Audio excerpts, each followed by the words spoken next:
Hello everyone, welcome to my YouTube channel delicious easy recipes. आज मैं आपके साथ एक ऐसी रेसिपी शेयर करने वाली हूँ जो आपके शरीर की इम्यूनिटी को बढ़ाती है। और आजकल इस पेंडेमिक के टाइम में हमारे शरीर की इम्यूनिटी स्ट्रांग होना बहुत जरूरी है। अगर शरीर की इम्यूनिटी स्ट्रांग होगी तभी हम सेफ रह सकते हैं। आज हम एनर्जी बार बनाएंगे जिसकी रेसिपी मैं आपके साथ शेयर करने वाली हूँ। और इनको बनाने के लिए हम किसी भी तरह की शक्कर या गुड़ का इस्तेमाल बिल्कुल भी नहीं करेंगे। इस तरह के एनर्जी बार्स आप मार्केट से भी खरीद सकते हैं, लेकिन मार्केट में ये बहुत महंगे पड़ते हैं और घर में इनको आसानी से बनाया जा सकता है। इनको बनाने के लिए मैंने कुछ अलग अलग तरह के सीड्स लिए हैं। मैंने इन सबको इक्वल क्वांटिटी में लिया है। आप अपनी मर्जी से कम या ज्यादा भी ले सकते हैं। इन सीड्स के अंदर बहुत सारी ऐसी प्रॉपर्टीज होती हैं जो हमारे शरीर के लिए बहुत ही फायदेमंद होती हैं।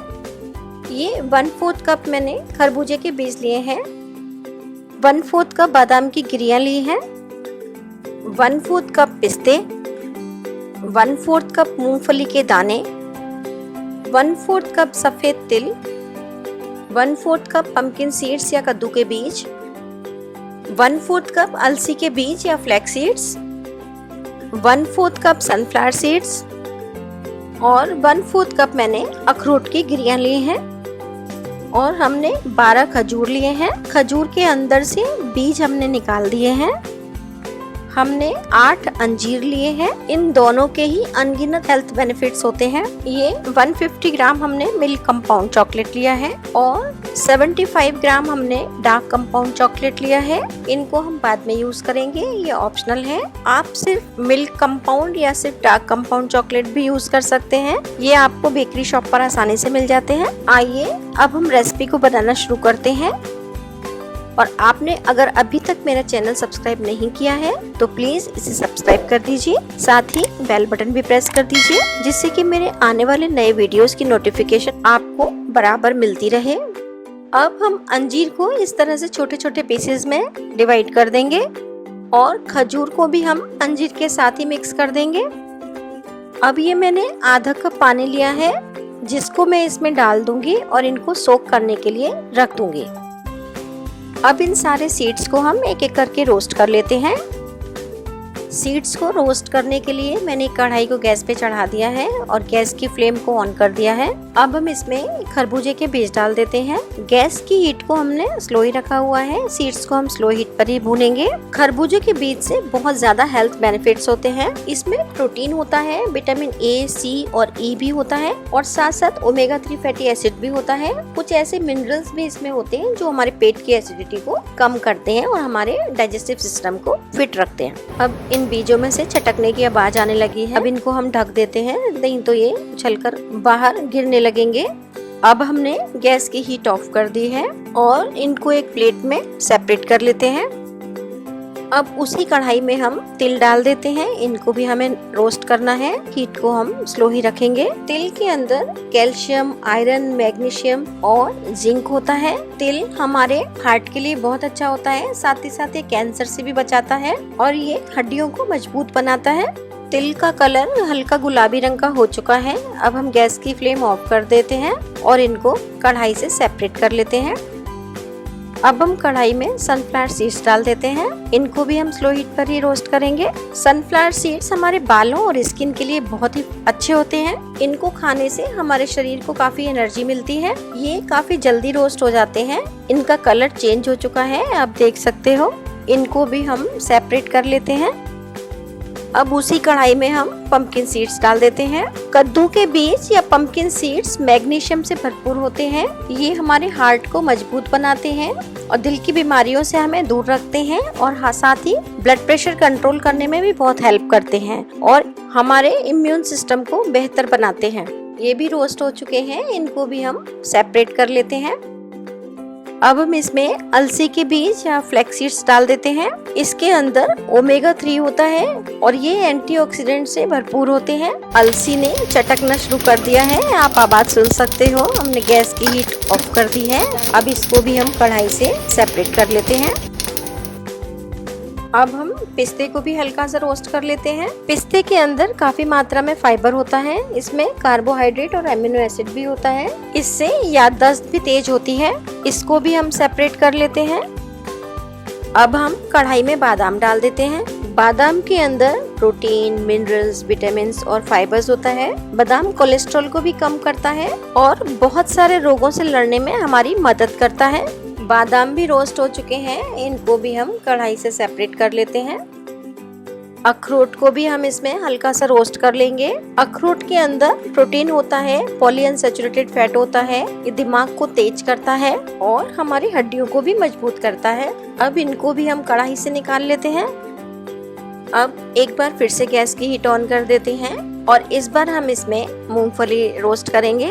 इसमें प्रोटीन के साथ साथ फाइबर भी काफी मात्रा में पाया जाता है और इसके अंदर जो फैट होता है वो काफी हेल्दी फैट होता है। अब मूंगफली में से चटकने की आवाज आने लगी है, आप सुन सकते हो, और इसमें से बहुत अच्छी खुशबू आ रही है।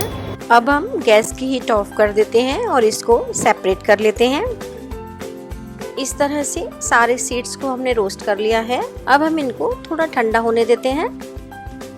जब तक ये सारे सीड्स ठंडे हो रहे हैं, हमने जो अंजीर और खजूर को पानी में सोख करके रखा था उनको हम पीस लेते हैं। और जिस पानी में हमने इनको सोख करके रखा था उस पानी को हम फेंकेंगे नहीं, उस पानी के साथ ही हम इसको ब्लेंड कर लेंगे।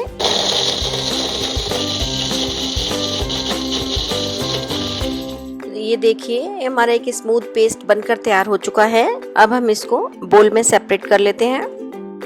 हमारे सीड्स भी अब ठंडे हो चुके हैं। ये किस तरह का कोई मोटा प्लास्टिक बैग ले लेंगे और जिसके अंदर इन सीड्स को डालकर हम दरदरा पीस लेंगे, या तो आप मिक्सी में भी डालकर इसको पीस सकते हो, लेकिन मिक्सी में पीसने से ज्यादा बारीक हो जाता है। हमको इन्हें थोड़ा दरदरा ही रखना है, जिससे कि जब खाते समय मुंह में आते हैं तो बहुत टेस्टी लगता है। ये इसमें से आधे सीड्स मैंने इस पैकेट में डाल लिए हैं। आधे आधे करके हम 2 बार में इनको पीस लेंगे। ये एक मैंने बेलन ले लिया है। इस बेलन की सहायता से इसको इस तरह से करते हुए हम हल्का दरदरा इनको पीस लेंगे। क्योंकि इन सीड्स को हमने रोस्ट कर लिया है तो इसलिए बहुत जल्दी क्रश हो जाते हैं। इस तरह से करने से बहुत ज्यादा इसमें मेहनत नहीं लगती है। इस तरह से मैंने ये सारे सीड्स क्रश कर लिए हैं। इनको मैं बोल में निकाल लेती हूँ और बचे हुए सारे सीड्स भी इसी तरह से मैं क्रश कर लेती हूँ। और इसी तरह से हम अखरोट, बादाम और मूंगफली को भी क्रश कर लेंगे। लेकिन मूंगफली को क्रश करने से पहले इस तरह से एक टॉवल पे रख के उसका हमने छिलका उतार दिया था। इन सबको भी क्रश करके हम इसी बोल में मिला लेंगे। अब हम कढ़ाई को गैस पे चढ़ा देते हैं, गैस की हीट को ऑन कर देते हैं और अब हम इसमें 1 टीस्पून देसी घी डाल देते हैं और इसे गर्म होने देते हैं। और इस तरह का कोई केक टिन या ट्रे ले लेते हैं, इसको हम ग्रीस कर देते हैं। घी गर्म हो चुका है। अब हमने जो अंजीर और खजूर का मिश्रण तैयार किया था वो इसमें डाल देते हैं और 2 से 3 मिनट के लिए इसको घी में भून लेते हैं।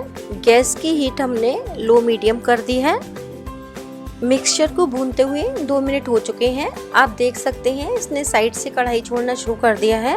अब हमने सारे सीड्स का जो मिश्रण बनाया था वो इसके अंदर डाल देंगे और इस सारे मिश्रण को हम मिक्स कर देंगे और गैस की हीट को हम स्लो कर देंगे, नहीं तो ये मिक्सचर जल जाएगा। वे सारे मिक्सचर को हमने अच्छी तरह से मिक्स कर लिया है।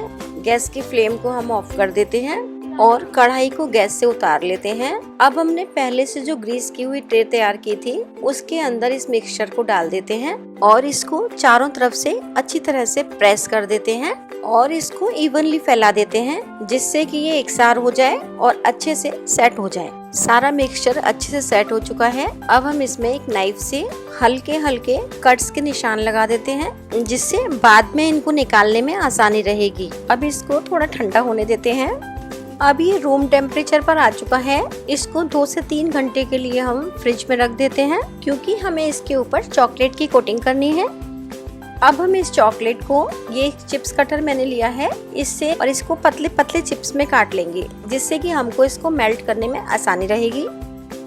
अब इस चॉकलेट को हमने डबल बॉयलर में मेल्ट कर लिया है। डबल बॉयलर में चॉकलेट कैसे मेल्ट करनी है ये मैं आपको चॉकलेट पैटीज की वीडियो में शेयर कर चुकी हूँ, जिसका लिंक मैं डिस्क्रिप्शन बॉक्स में डाल दूंगी, आप वहां से चेक कर सकते हैं। बार्स को फ्रिज में रखे हुए 3 घंटे हो चुके हैं। अब हमने इनको बाहर निकाल लिया है। अब हम इनको डिमोल्ड कर लेते हैं। ये बहुत आसानी से निकल जाती हैं। इसके लिए हम सबसे पहले नाइफ से इसके चारों तरफ से साइड्स को हटा लेंगे और फिर एक एक करके ये सारे बार्स को हम निकाल लेंगे। ये देखिए कितने सुंदर बनकर तैयार हुए हैं। इनका साइज आप अपने अकॉर्डिंग छोटा या बड़ा रख सकते हो। आप इनको इस तरह से भी सर्व कर सकते हैं या हम इनको चॉकलेट में डिप करके भी सर्व कर सकते हैं। ये मैं आपको दिखा देती हूँ कि कैसे करना है। इसके लिए मैंने एक ट्रे ले ली है। आप कोई भी थाली भी ले सकते हो।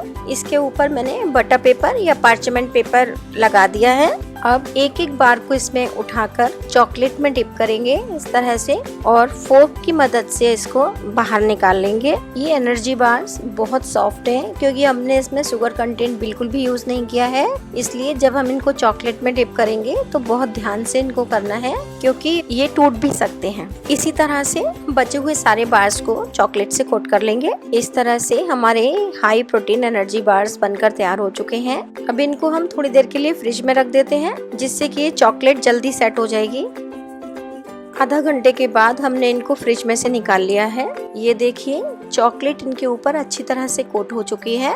आप चाहे तो ये एक्स्ट्रा चॉकलेट है इसको नाइफ से काट कर निकाल सकते हैं या फिर इसको ऐसे भी खा सकते हैं। इनको एयर टाइट कंटेनर में आप रख दीजिए तो 15 दिन तक आराम से इनको स्टोर कर सकते हैं। फ्रिज में रख देते हैं तो आप इनको 1.5 से 2 महीने आराम से स्टोर कर सकते हैं। एक बार इसे आप भी जरूर ट्राई कीजिए और मेरी रेसिपी आपको कैसी लगी मुझे कमेंट बॉक्स में लिखकर जरूर बताइए। अगर आपको रेसिपी अच्छी लगी है तो अपनी फैमिली और फ्रेंड्स के साथ जरूर शेयर कीजिए और मेरे चैनल को सब्सक्राइब कर दीजिए।